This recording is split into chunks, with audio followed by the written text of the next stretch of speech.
Perlu digarisbawahi saudaraku seiman, rezeki itu bukan hanya sekedar duit, uang, atau materi, rumah, mobil. Itu bagian substansial dari rezeki. Tapi termasuk rezeki adalah kesehatan, keturunan, misalnya ya, pasangan hidup. Kemudian fungsi-fungsi anggota tubuh kita semuanya berfungsi dengan baik. Misalnya mata melihat, telinga mendengar, ya hidung kita masih bisa berfungsi. Kita lidah, mulut semua ini bisa mengecap, mengucap, tangan menjamah, kaki melangkah. Ini semua rezeki. Apapun yang bisa membuat roda kehidupan kita berputar rezeki. Makin sempurna itu, misalnya dia ada kesehatan, dia ada harta, dia ada segala macam, berarti makin sempurna rezeki itu dari Allah Subhanahu wa taala. Makanya kebanyakan orang memungkiri rezeki Allah karena bagi dia rezeki adalah uang gitu. Bagi dia rezeki adalah uang ya. Sementara kalau bukan uang berarti dia tidak anggap dia sudah mendapatkan rezeki. Dia selalu berkeluh kesah padahal badannya sehat. Dia selalu berkeluh kesah padahal sebenarnya sudah punya pasangan hidup, sudah punya anak. Misal, dia berkeluh kesah padahal sudah punya pekerjaan. Mungkin tidak sebesar orang lain, tapi dia sudah mendapatkan rezeki itu. Nah, khusus orang bertakwa, Allah akan mengatakan akan mendatangkan padanya rezeki tidak disangka-sangka. Ini janji yang kedua. Janji yang ketiga di akhir ayat 4-nya. Tadi saya bilang At-Talaq ayat 2, ayat 3, ayat 4 dan ayat 5. Di akhir ayat 4-nya Allah mengatakan wa may yattaqillaha yaj'al min amrihi yusra. Siapa yang bertakwa kepada Allah, Allah akan mudahkan segala urusannya.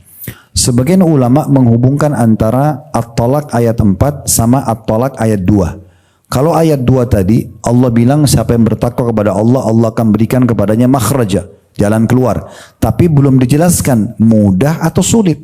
Misal dia harus operasi dulu baru sembuh. Misal dia harus utang dulu baru bisa punya modal usaha. Itu juga makhraj, jalan keluar. Tapi di ayat 4-nya Allah pastikan wa may yattaqillaha yaj'al min amrihi yusra. Siapa yang bertakwa kepada Allah, Allah akan jadikan semua urusannya mudah. Berarti solusi yang diberikan pun mudah. Mungkin tanpa operasi bisa sembuh. Mungkin tanpa utang dia akan bisa punya modal usaha dan seterusnya. Kemudian di ayat 5-nya, ini keutamaan yang keempat yang bisa kita dapatkan. Wa may yattaqillaha yukaffir anhu sayyi'atihi wa yu'dhim lahu ajra. Siapa yang bertakwa kepada Allah, Allah akan maafkan kesalahan-kesalahannya dan juga Allah akan lipat gandakan balasannya. Jadi kalau orang yang bertakwa dengan orang yang tidak bertakwa, beda balasannya di sisi Allah Subhanahu wa taala. Nah, ini 4 hal sekaligus di satu surah yang bisa kita dapatkan.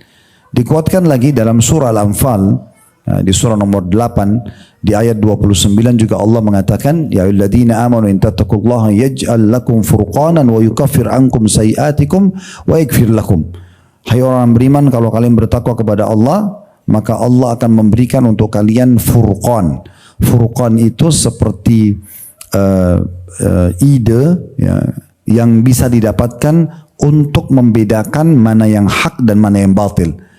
Di saat genting kita lagi butuh solusi, kita bisa mendapatkan jalan keluar dan ide untuk keluar dari situ. Itu namanya furqan, membedakan mana yang benar dan mana yang salah. Dan juga Allah akan maafkan kesalahan-kesalahan kalian ya, dan membersihkan semua kekeliruan-kekeliruan kalian. Nah, ini di antara janji orang-orang yang bertakwa. Tentu banyak sekali janji-janji orang yang bertakwa.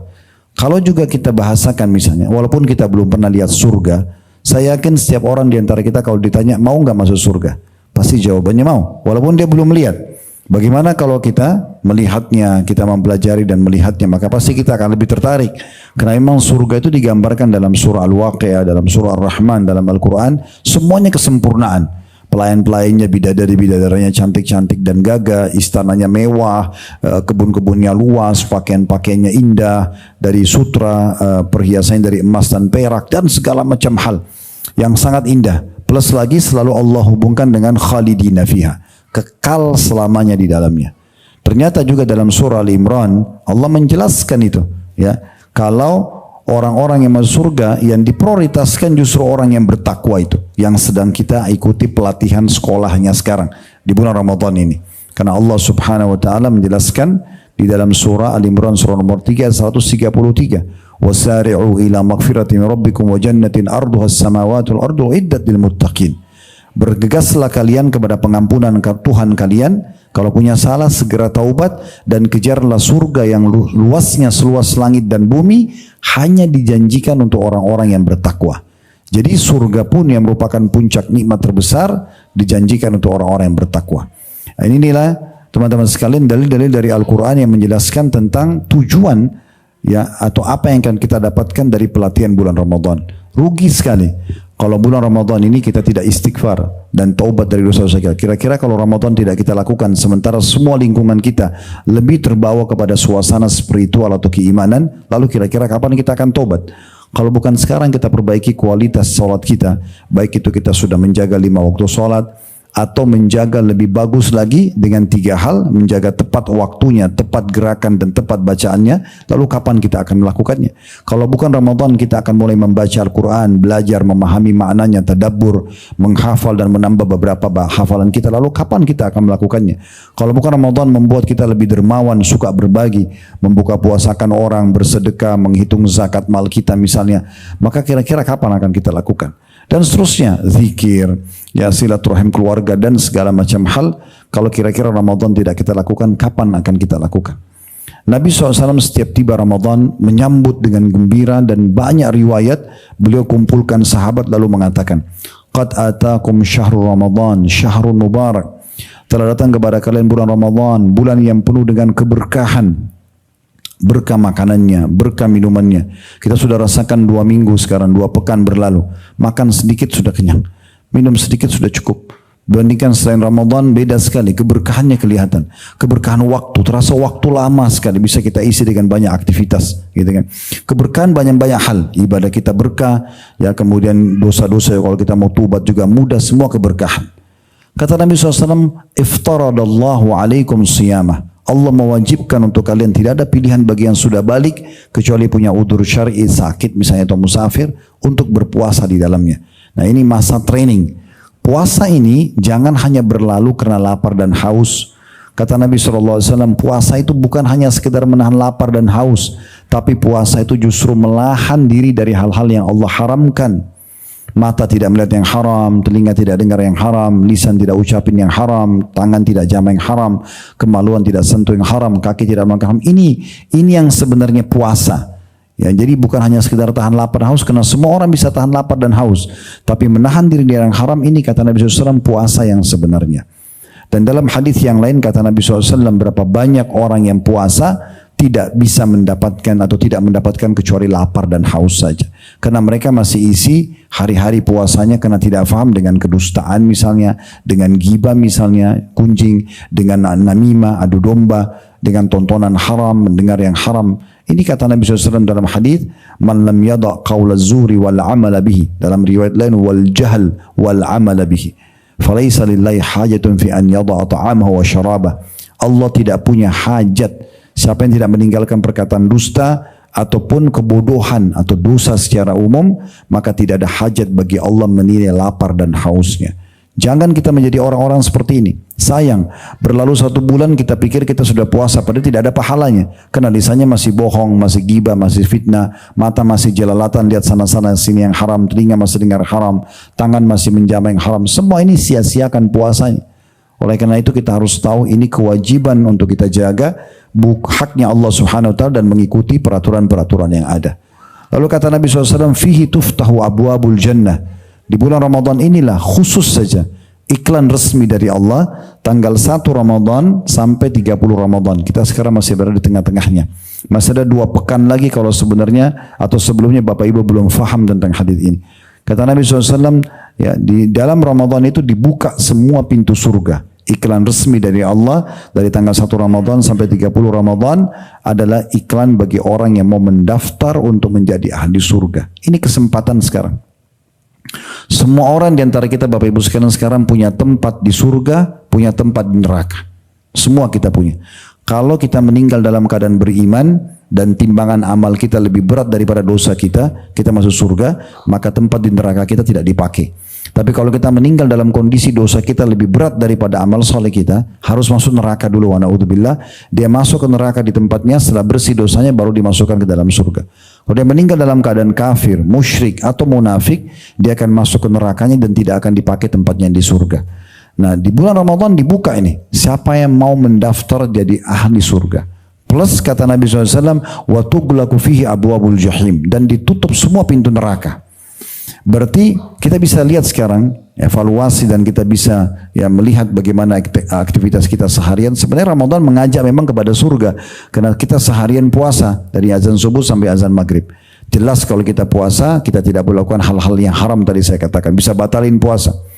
Kemudian sebentar azan ini kita buka puasa, ibadah juga. Istirahat sebentar sudah ada maghrib, kemudian ada istirahat sebentar ada isya, ada tarawih, sebentar kita istirahat sudah ada lagi sahur, kembali lagi besok. Ini belum kita bicara majelis ilmu begini, belum silaturahim keluarga, belum orang cari nafkah, belum banyak sekali ya. Memang amal-amalnya membawa kita kepada amalan surga.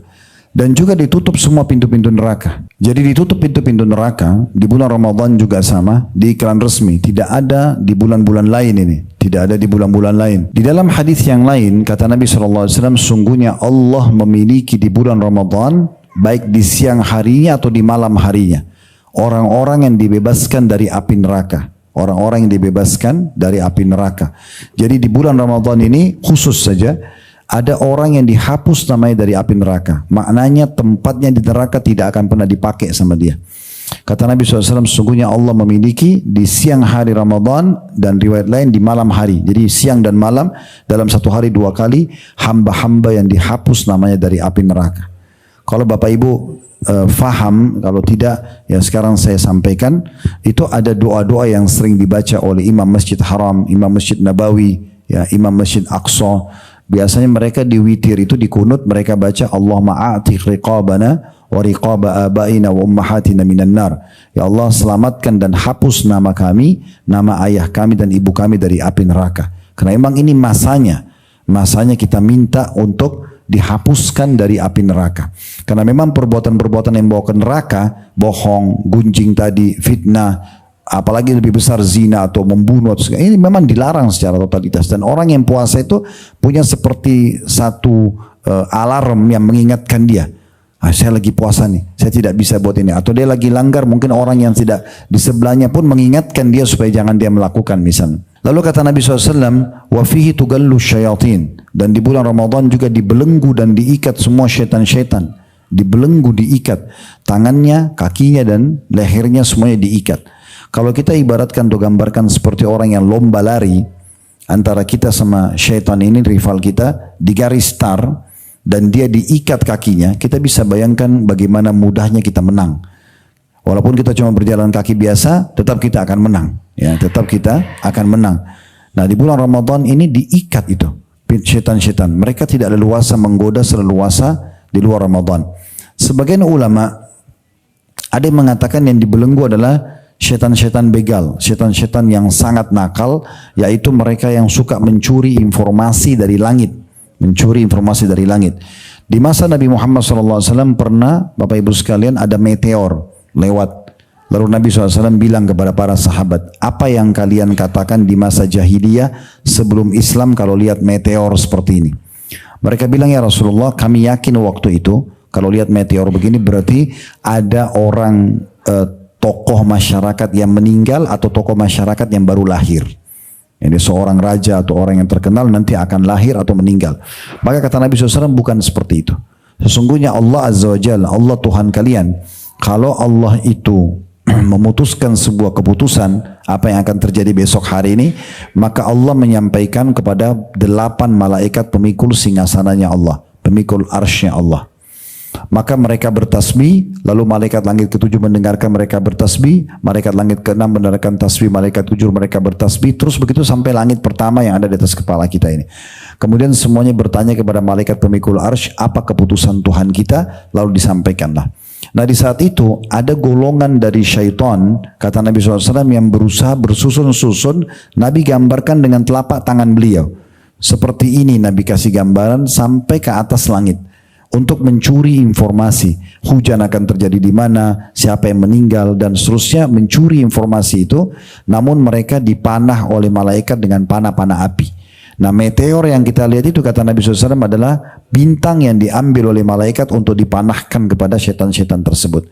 Banyak di antara mereka yang terbakar hangus dan ada juga di antara mereka yang lolos. Nah yang lolos ini menyampaikan informasi kepada partner mereka daripada dukun, peramal, penyamun, penyihir. Kemudian menyampaikan informasi, kata Nabi SAW, ketahuilah dari 100 informasi yang disampaikan, 99 dusta. Satu pun kalau benar, itu adalah berita yang dicuri dari langit. Jadi bukan karena jinnya atau syaitannya tahu berita gaib. Kalau seandainya dukun-dukun tahu tentang informasi ini, pasti mereka akan sadar. Ini sudah disampaikan kalau itu adalah curian informasi saja. Nah kita perlu garis bawahi di sini, bahwasanya syaitan-syaitan itu dibelenggu. Dibelenggu ini artinya mereka di Ramadan mereka tidak bisa curi informasi dari langit. Mereka tidak bisa menyebarkan berita dusta ya di tengah-tengah manusia atau menipu manusia. Ya, makanya para dukun-dukun pun peramal itu tidak bisa, mereka tidak bisa praktek di bulan Ramadan. Kalau mereka praktek tidak bisa seperti di luar Ramadan ya. Sebagian ulama juga mengatakan itu adalah syaitan secara umum. Kalau ada yang bertanya lalu kenapa masih ada saja orang yang melanggar di bulan Ramadan padahal syaitan dibelenggu. Ada riwayat lain menjelaskan syaitan-syaitan dibelenggu sehingga mereka tidak leluasa menggoda seleluasa di luar Ramadan. Berarti masih menggoda. Cuman memang orang-orang yang punya sedikit keimanan saja sudah susah untuk digoda oleh syaitan. Orang-orang yang terjerumus dalam kesalahan di bulan Ramadan betul-betul orang yang sudah sangat lemah sekali imannya. Karena memang syaitan-syaitan ini lagi dibelenggu tidak leluasa menggoda seleluasa menggoda kita di luar Ramadan. Lalu kata Nabi SAW, fihi lailatun khairum min alfi syahr. Di dalamnya ada malam lebih baik daripada 1000 bulan. Kalau kita sekarang berada di 15 Ramadan, berarti 5 hari lagi, ya 4 hari lagi sebenarnya. Sudah mulai masuk malam 21, ya, berarti 21 sampai bisa malam ganjil 21, 23, 25, 27, 29. Kata Nabi SAW, ada malam lebih baik daripada 1000 bulan atau malam Lailatul Qadar. Qadar artinya kemuliaan. Dan ini teman-teman sekalian akan didapatkan oleh orang-orang yang memang berijtihad atau berusaha dari awal Ramadan. Memang semangat dia ingin mengejar Lailatul Qadar, maka nanti Allah akan kasih. Kalau orang baru niat, ya udah deh kan malam 27 sepertinya malam Lailatul Qadar. Nanti malam itu saya ibadah. Belum tentu Allah sampaikan umurnya atau belum tentu Allah kasih taufik dia untuk ibadah. Berapa banyak orang yang lewat Lailatul Qadar tapi mereka tertidur, mereka lagi buat kesalahan-kesalahan atau pelanggaran agama, tidak dapat taufik. Karena orang kalau melakukan ibadah di Lailatul Qadar, pas Lailatul Qadar, kalau selama kita hidup pasti kita akan lalui. Ya.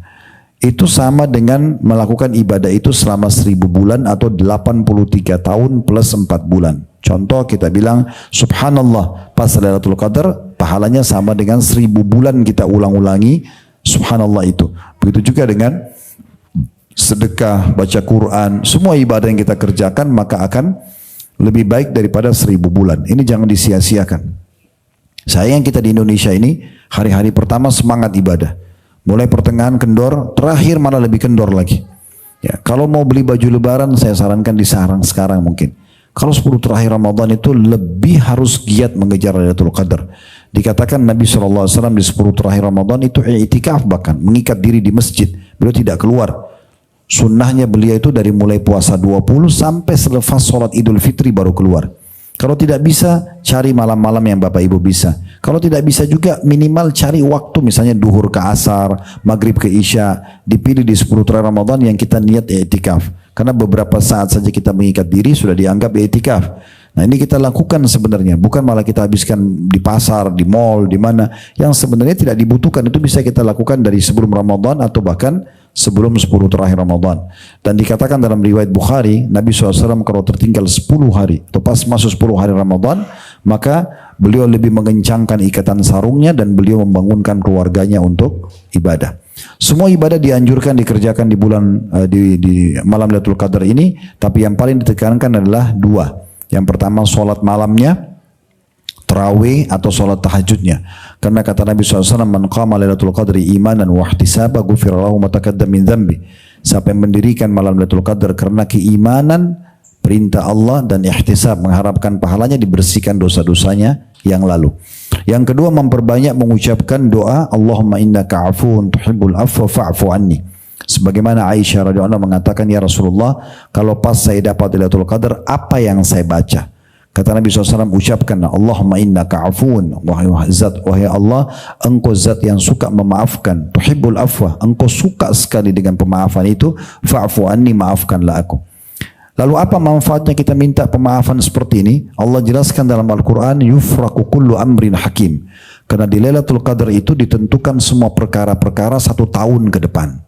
Jadi kalau kita minta pengampunan begini seperti kita minta pengampunan 1 tahun ke depan, walaupun dosa kita belum kita lakukan, kita sudah minta dimaafkan oleh Allah subhanahu wa ta'ala. Lalu di penutupan hadis kata Nabi SAW, man haruma khairaha faqad harum. Siapa yang terharamkan dari kebaikannya, maka dia telah terharamkan dari semua kebaikan. Jadi kalau Ramadan tidak bisa membuat kita lebih baik, lebih bertakwa, lebih patuh, dan berhasil di sekolah ketakwaan ini, maka berarti tidak akan pernah bisa baik. Juga pesan penting Bapak Ibu sekalian, setelah kita sekolah Ramadan, pelatihan, jangan hasil pelatihan ini disia-siakan begitu saja. Sebulan penuh Allah biasakan kita puasa, bukan jeda sehari puasa sehari, tidak, setiap hari kita puasa. Sayang sekali setelah Idul Fitri kita lagi tidak lakukan puasa-puasa sunnah. Bukankah Nabi SAW mengatakan siapa yang puasa Ramadan diikuti 6 hari saja dari bulan Syawal, maka pahalanya sama dengan puasa 365 hari atau 1 tahun. Sama orang kalau kerja di perusahaan, pemimpin perusahaannya mengatakan kalau kamu kerja Januari full 1 bulan, tambah 6 hari saja Februari, gajimu 1 tahun saya kasih. Tidak kerja 12 bulan, tapi dapat gaji 12 bulan hanya kerja 1 bulan 1 pekan. Maka itu ditambah 6 hari bulan Syawal. Jangan sampai kita tinggalkan pelatihan puasa ini seakan-akan kita lepas dari penjara puasa pada saat tiba Idul Fitri. Harusnya kita terapkan ilmu itu. Salat tarawih itu adalah salat malam ya, yang harusnya kita hidupkan. Tarawih artinya santai, memang dikerjakan di Ramadan saja. Tetapi kita sudah terbiasa dibangunkan oleh Allah Subhanahu wa taala di waktu sahur, itu waktu salat tahajud. Kerjakan, baca Quran dan ibadah-ibadah yang lain tetap dijaga tentunya untuk dilakukan. Kemudian sebagai penutup mungkin kalau masih ada waktu, ada yang mau bertanya nanti bisa kita diskusikan insyaallah. Adalah sabda Nabi SAW. Beliau pernah naik di atas mimbar, Bapak Ibu sekalian, pada saat mau khutbah. Ada 3 anak tangga mimbar beliau. Waktu kakinya injakan yang pertama, beliau bilang amin. Kemudian beliau naik lagi tangga kedua, beliau bilang lagi amin. Terus beliau naik lagi langkah ketiga, lalu beliau bilang lagi amin. Maka setelah selesai khutbahnya, para sahabat bertanya, ya Rasulullah, Anda tadi ucapin amin itu 3 kali, kenapa? Maka kata Nabi SAW, tadi waktu saya naik mimbar ini, Jibril datang kepadaku, lalu mengatakan, hai Muhammad, di tangga pertama, sungguh jauh dari surga, ya, jauh dari rahmat Allah. Maksudnya celaka orang itu kalau dia mendapatkan kedua orang tuanya atau salah satunya tapi tidak memasukkannya ke dalam surga. Saya masih hidup tapi dia tidak bakti. Sampai orang tuanya meninggal, dia tidak sempat meraih surga dengan keridhaan kedua orang tuanya. Kata Nabi SAW, maka saya katakan amin. Lalu di tangga kedua, kata Jibril, kata Muhammad, jauh dari surga dan rahmat Allah orang yang mendengarkan namamu disebutkan kemudian dia tidak baca salawat. Lalu yang ketiga, pada tangga ketiga dikatakan, hai Muhammad, sungguh katakanlah jauh dari surga dan dari rahmat Allah orang yang dapat Ramadan, kemudian Ramadan itu pergi sementara dia belum diampuni dosa-dosanya. Jadi kalau Ramadan ini tidak berhasil membawa kita pada orang yang bertakwa kepada Allah, diampuni dosanya, lebih dekat kepada Allah, mendaftar di surga dan selamat dari neraka, maka pastilah kita termasuk orang yang paling rugi. Allahu a'lam.